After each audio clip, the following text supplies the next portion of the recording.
everybody, welcome back to the Harvest Insights channel. Today I want to take a minute to introduce you to Manus. Manus is another AI bot.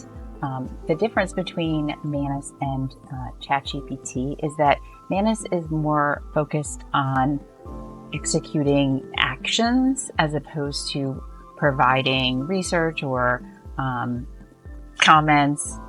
So where you might use ChatGPT to strengthen your website content, Manus could actually create your website for you. And you can kind of see below on this home screen some of the things that it can do.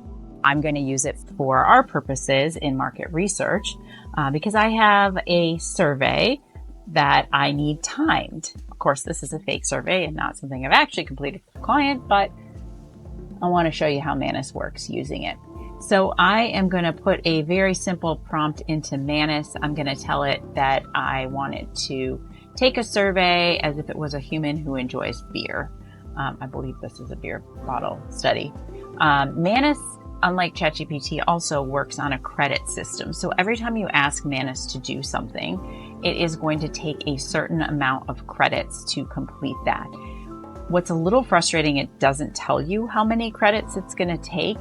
But you can go down to the bottom and you can look at your credits down here and you can see it'll deduct credits. So doing this little video has cost me 13 credits. And yes, credits do cost money. So usually when Manus starts an activity, it will ask you if it's on the right track before it spends a whole lot of credits going down the wrong track. I don't need an explanation. Just go through quickly. Okay, so that's me basically giving Manus permission to proceed.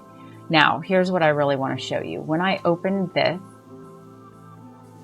little bar, this is actually showing me Manus taking the survey live. So whatever activity you're doing with Manus, it is going to show you step by step what it is doing. So if it is on the wrong track, you can actually interject, stop its activity, and tell it to do something else. So right now it's just going through the screening elements.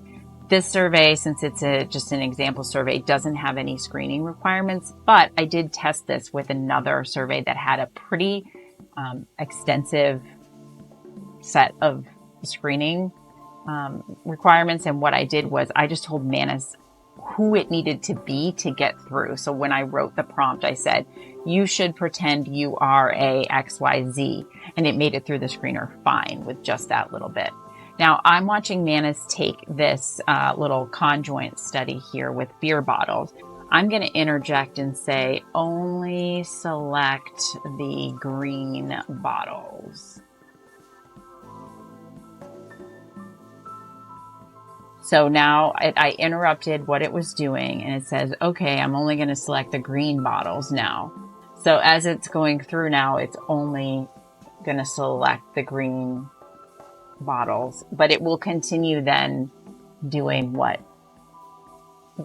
process that I had asked it to do. So when you're testing a survey, it does seem like it's going slow, but it actually timed it pretty well for me. It was, I thought, a little bit, it ended up saying the survey was 5 to 7 minutes. I think it was closer to 9 or 10. I wasn't really banking on what it told me. I just sort of wanted to see the process of how it could go through a survey.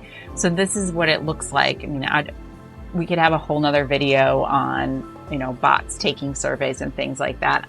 In this case, I'm using it simply to time the survey so I can make sure that for an actual human, I am describing how long it's going to take accurately.